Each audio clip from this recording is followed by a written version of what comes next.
Doctor Ramesh Taneja का परिवार बहुत ही संस्कारी और आदर्शवादी था। उनके परिवार में पत्नी वृंदा, बेटी आराधना और बेटा अशोक रहते थे।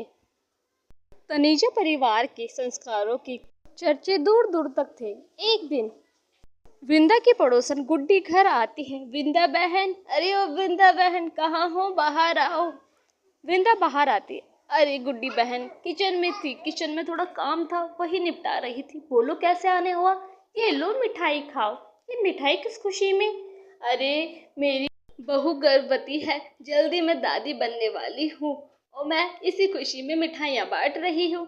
एक बात कहूँ वृंदा बहन, तुम भी अपने बेटे अशोक की शादी करा लो, वरना बुढ़ापे में दादी बनने का सुख मिलेगा तुम्हें। अच्छा तो मैं चलती हूँ। गुड्डी ताना मारकर वृंदा को चली जाती है, पर वृंदा को ये बात चुभ जाती है। वह अपनी बहू की तलाश में निकल पड़ती है। कुछ दिनों तक छानबीन करने के बाद उसे अपनी बहू की खोज पूरी होती नजर आती है। वह काव्य नाम की एक मॉडर्न लड़की से मिलती है। देखिए आंटी जी, मैं पढ़ी लिखी और मॉडर्न ख्यालों की लड़की हूँ।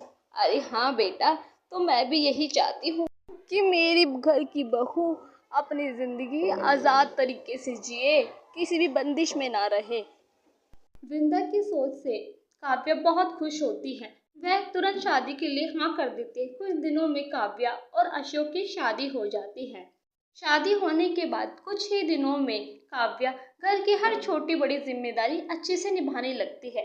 एक दिन सभी लोग बैठ के खाने खा रहे होते हैं। काव्या के ससुर रमेश जी बोलते हैं, अरे वाह काव्या बहू, तुम्हारे हाथों में तो माँ अन्नपूर्णा वास करती है। इतना स्वादिष्ट खाना बनाया है बहू तुमने, जीती रहो। सभी खाने की टेबल पे खाने का लुत्फ उठाते हैं। अरे वाह बहू, रोज रोज इतना स्वादिष्ट खाना खाने को मिलेगा, वरना मैं तो वही घास फूस खा के परेशान हो गया था। काव्या समझ जाती है कि उसके ससुर जी मजाक कर रहे हैं। फिर उसकी सास बोलती है, हाँ हाँ बहू जो आ गई है, अब मेरी तारीफ कहाँ करोगे आप? आपको तो बहू के हाथ का ही खाना अच्छा लगेगा। अरे क्या यार, मम्मी और पापा आप फालतू में लड़ रहे हो। भाभी के हाथ के खाने में तो सच में ही जादू है, वैसे बोला जाए तो। घर में हंसी खुशी का माहौल होता है। एक दिन काव्या को किचन में काम करते हुए चक्कर आ जाते हैं। वो बेहोश होकर गिर जाती। अरे अशोक बेटा, अशोक बेटा जल्दी आओ, बहू को चक्कर आ गए। अशोक भागा भागा वहां आता है। जल्दी से डॉक्टर को फोन करो। ठीक है माँ, मैं भी डॉक्टर को फोन लगाता हूँ। अशोक डॉक्टर को फोन मिलाता है। कुछ देर बाद डॉक्टर घर आ जाता है। वह काव्या का चेकअप करता है। सारे घर वाले बहुत परेशान होते हैं और वह काव्या के पास ही खड़े होते हैं।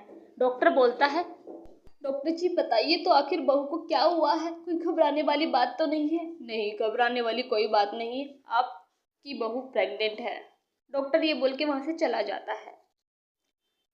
अरे वाह, मैं बुआ बनने वाली हूँ और अशोक भैया आप पापा बनने वाले हैं। मैं तो बहुत खुश हूँ नन्हे मुन्ने मेहमान को लेकर।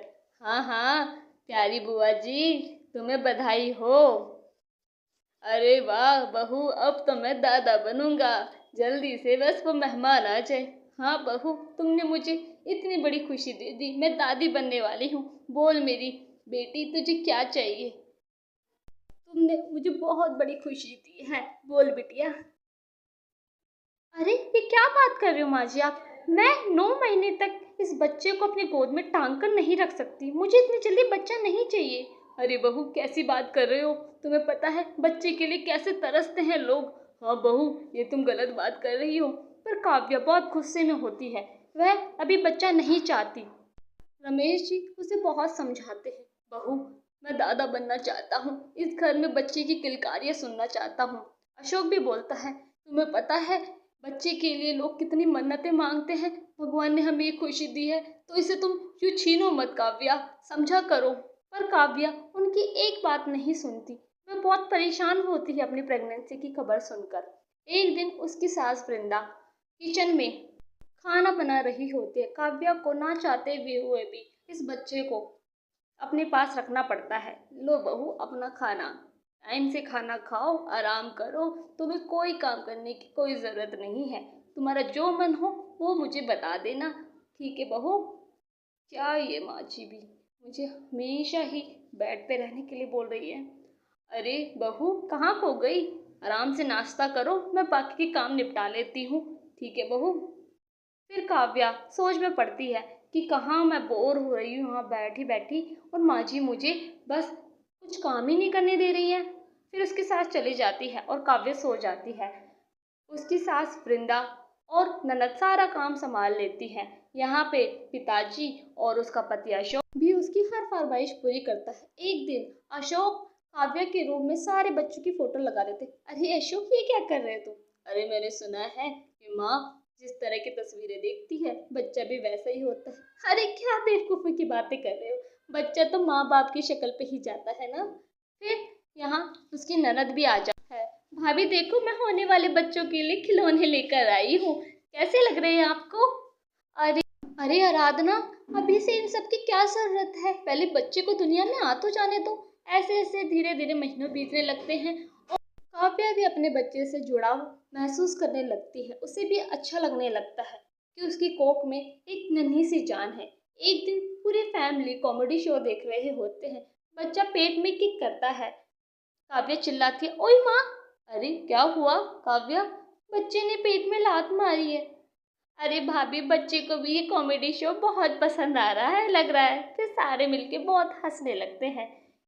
काव्या भी बहुत खुश होती है, उसकी आंखों में आंसू आ जाते हैं। अरे बहू, रो क्यों रही हो तुम? माँ जी, आप सभी ने मेरा इतना ध्यान रखा, मैं तो इस बच्चे को चाहती भी नहीं थी, फिर भी आपने मेरी उस भूल को माफ किया और मेरा एक बेटी की तरह ख्याल रखा। अब काव्या का झुकाव अपने बच्चे की तरफ हो जाता है। वह घंटों बैठकर अपने बच्चे से बातें करती, अपने पेट पर हाथ रख के उसे सहलाती, और होने वाली दादी बच्चे के लिए स्वेटर बुनना शुरू करती है तो दादाजी पालना ले आते हैं। काव्या का 9वां महीना पूरा हो गया। एक दिन उसकी सास ने उसकी गोद भराई की पार्टी रखी। पार्टी में पड़ोसन और उसकी बहू भी आई। अरे वाह वृंदा, तुमने गोद भराई का फंक्शन तो बहुत बड़ा किया है और बहुत ही अच्छा किया है। अब तुम्हारी फैमिली भी बड़ी होने वाली है। अरे हाँ, ये तो करना ही था, मेरी इकलौती बहू का पहला बच्चा जो है, धूमधाम से तैयारियां तो करनी ही थी हमें। फिर एक दिन काव्या अपने पति से कहती है, अरे अशोक, देखो ना ये बच्चा जल्दी से क्यों नहीं आ रहा इस दुनिया में, मुझे इसे गोद में खिलाना है। अरे क्या यार काव्या, तुम कोई पिज्जा डिलीवरी वाली तो हो नहीं जो झट से पिज्जा आ जाएगा। अरे हर चीज का समय होता है। कुछ दिन यूं ही बीतने लगते हैं। एक दिन काव्या की सास उसे दूध में 2 चम्मच घी डालकर देती है। बहू, इसे पियो, इससे तुम्हें ताकत मिलेगी। फिर काव्या उस दूध को पीती है। कुछ देर बाद काव्या को डिलीवरी के पेन्स आने स्टार्ट हो जाते हैं। एम्बुलेंस को फ़ोन किया जाता है और वह हॉस्पिटल पहुंच जाती है। कुछ समय बाद काव्या एक नन्ही सी प्यारी सी लड़की को जन्म देती है। अरे वाह, हमारे घर में प्यारी सी परी आई है। अरे अब तो मैं अपनी परी के लिए घोड़ा बन के उसे पूरे घर में घुमाऊंगा। और यहाँ अशोक भी बहुत खुश होता है। आ मेरी लाडो, मेरी गोद में आ। पता है मम्मा कितना तरस रही थी आपको गोद में लेने के लिए, आखिर वो दिन आ ही गया। देखो, आपके पापा, दादाजी, दादी, आपकी बुआ कितने खुश हैं। अरे मैं तो अपनी परी का बहुत ध्यान रखूंगा, इसे किसी भी चीज़ की कमी नहीं आने दूंगा। फिर 2-4 दिनों के बाद उन्हें हॉस्पिटल से छुट्टी मिल जाती है। काव्या अपनी बच्ची को लेकर घर में आती है। उसकी सास वृंदा उनकी आरती करती है, उनका वेलकम करती है। नन्ही सी परी ने उनके पूरे घर आंगन को महका दिया था।